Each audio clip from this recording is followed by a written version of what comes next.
कृषि संसार का सबसे पुराना व्यवसाय है। अगर बात करें पूरे विश्व की, तो सबसे पहले लोग मांस भक्षण करके और जानवरों का शिकार करके अपनी जीविका निर्वाहन करते थे। उसके बाद में कृषि का प्रचलन धीरे धीरे बढ़ने लगा। लोगों में कृषि को लेके महत्वता बढ़ी और उन्होंने कृषि को एक अपनी नई जीविका के रूप में अपना लिया, और तब से लेकर आज तक कृषि एक महत्वपूर्ण जीविका के रूप में नज़र आती है। हम बात करेंगे आज इंग्लैंड यानी यूरोप की कृषि क्रांति के बारे में, जो 18वीं शताब्दी से शुरू हुई। 19वीं शताब्दी के प्रारंभ से पहले इंग्लैंड में इतना अनाज उत्पन्न होता था कि वह अपने देश के समस्त देशवासियों को अनाज की पूर्ति आसानी से कर सकता था।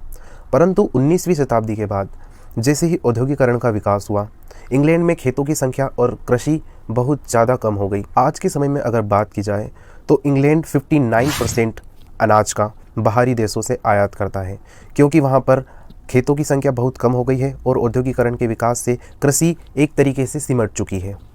तो आइए अब बात करते हैं उन महत्वपूर्ण कारणों के बारे में जिनकी वजह से यूरोप में कृषि क्रांति हुई थी। कृषि का विकास इतनी तेज़ी से हुआ था 18वीं शताब्दी में कि कृषि क्रांति अपने चरम पर पहुंच चुकी थी।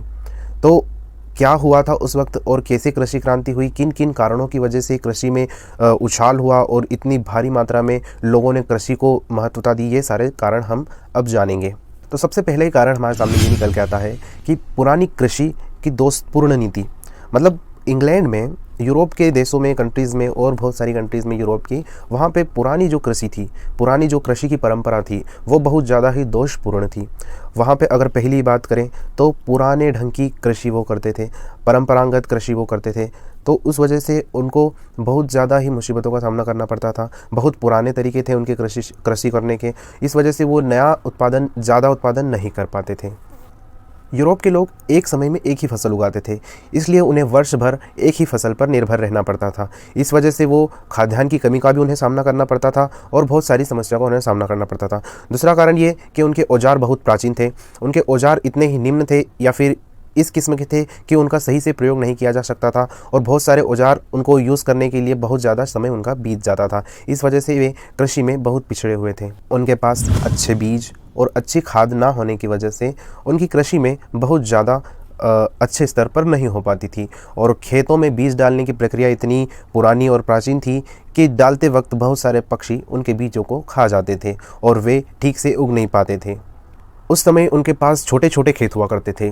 बहुत सारे किसानों के पास छोटे छोटे बहुत सारे खेत हुआ करते थे, जिस वजह से उनको एक खेत से दूसरे खेत पर जाने में बहुत ज़्यादा समय लग जाता था और घेराबंदी करना भी मुश्किल हो जाता था। घेराबंदी ना होने की वजह से बहुत सारे आवारा पशु उनकी फसलों को नष्ट कर देते थे, उनको खा जाते थे। इस वजह से बहुत ज़्यादा उत्पादन करना मुश्किल होता था।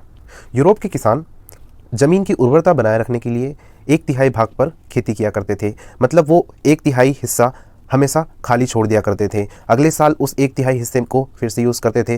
तो इस वजह से उस जो 1/3 हिस्सा वो छोड़ देते थे, उसमें बिना काम की चीज़ें उग जाती थी, घास फूस उग जाती थी, और उससे भी उनकी फसलों को बहुत ज़्यादा नुकसान होता था। पर्याप्त मात्रा में चारा नहीं मिल पाता था। बहुत सारे पशुओं को ठंड के दिनों में मार दिया जाता था और उनके मांस पर नमक लगाकर रख लिया जाता था, ताकि वे आगे तक इस मांस को खाते रहें। तो ये एक महत्वपूर्ण कारण रहे कि वहाँ की जनता ने इन सब चीज़ों को बदलना चाहा। वहाँ के विचारकों ने ये सारी जो पुरानी कृषि के ढंग थे, जो दोषपूर्ण कृषि के ढंग थे, उन्हें बदलना चाहा। कृषि क्रांति के दूसरे महत्वपूर्ण कारण की अगर बात करें तो वो था कृषि के नए ढंगों का प्रचार प्रसार। बहुत सारे किसान और बहुत सारे लेखक ऐसे हुए जिन्होंने कई पुस्तकें लिखी कृषि के ऊपर, कृषि कैसे करनी चाहिए, किन किन साधनों का उपयोग करना चाहिए, और उन्होंने ऐसे अपनी पुस्तकों को प्रकाशित किया। न्यूज़पेपर, समाचार पत्र, पत्रिकाओं में भी कृषि को लेकर बहुत ज़्यादा टिप्पणियाँ की गई और उसके सुधार के लिए कई कदम उठाए गए। कृषि में उपयोग के लिए अच्छी खाद का प्रयोग किया जाने लगा। नए किस्म के बीजों का प्रचार प्रसार हुआ, जिनसे फसलें और ज़्यादा घनी और फली फूली। पहले जो किसानों के पास छोटे छोटे खेत हुआ करते थे, उनको मिलाकर बड़े खेतों में बदल दिया गया, जिससे कृषि करना और ज़्यादा आसान हुआ। इसी के साथ साथ बंजर भूमि को उपजाऊ भूमि में बदला गया। आइए अब तीसरे कारण की बात करते हैं। तो तीसरा कारण था जनसंख्या में वृद्धि। जैसे जैसे जनसंख्या की वृद्धि होने लगी, खाद्यान्न की मांग अधिक बढ़ने लगी। किसी देश की जनसंख्या अगर ज़्यादा बढ़ेगी तो वहाँ पर खाद्यान्न की पूर्ति करना भी आवश्यक हो जाएगा। तो इंग्लैंड में जैसे जैसे जनसंख्या की वृद्धि हुई, लोगों ने कृषि को और ज़्यादा महत्व देना समझा। वहाँ की सरकार ने कृषि को और ज़्यादा महत्व दिया और इस वजह से वहाँ पे कृषि क्रांति फैल गई। और वस्तुओं की मांग के कारण वहाँ के उत्पादन में भी बहुत ज़्यादा वृद्धि हुई। चौथा कारण की अगर हम बात करें तो वो था मूल्यों में वृद्धि।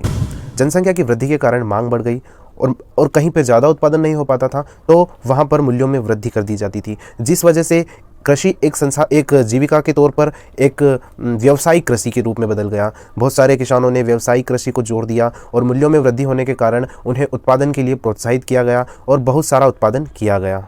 यूरोप की कृषि क्रांति में वैज्ञानिक आविष्कारों ने एक बड़ी महत्वपूर्ण भूमिका निभाई। पांचवा कारण हमारा वैज्ञानिक आविष्कार है, जिसमें कई वैज्ञानिकों द्वारा नए नए आविष्कार किए गए, नई मशीनों का आविष्कार किया जिनसे कृषि में बहुत ज़्यादा सहायता मिली।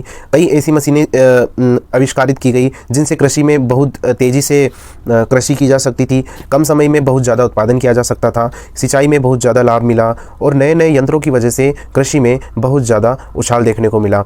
कृषि के नए ढंगों के प्रचार प्रसार के बाद में जानवरों की नस्ल में भी बहुत ज़्यादा सुधार किया गया। पहले के मुताबिक जानवरों का वजन 3 गुना ज़्यादा बढ़ गया था। इस वजह से पहले की नस्लों के मुताबिक अब के जानवर और ज़्यादा उत्पादन देने लगे, अच्छा दूध देने लगे और उनके मांस में भी वृद्धि हुई, जिस वजह से कृषि क्रांति को एक महत्वपूर्ण योगदान मिला। तो इस प्रकार कृषि के क्रांति में इन सारी चीज़ों का बहुत बड़ा योगदान रहा। ये सारे महत्वपूर्ण कारण रहे जिस वजह से यूरोप में 18वीं शताब्दी में कृषि क्रांति हुई। कृषि क्रांति जीविका के साथ साथ पूंजीवाद का रूप धारण कर चुकी थी। उसके बाद में लोगों ने कृषि को एक व्यवसाय के रूप में देखने लगे और इस वजह से कृषि क्रांति के बाद ही औद्योगिक क्रांति भी हुई। तो आज की वीडियो में बस इतना ही। मिलते हैं नेक्स्ट वीडियो में, जब तक के लिए जय हिंद, जय भारत।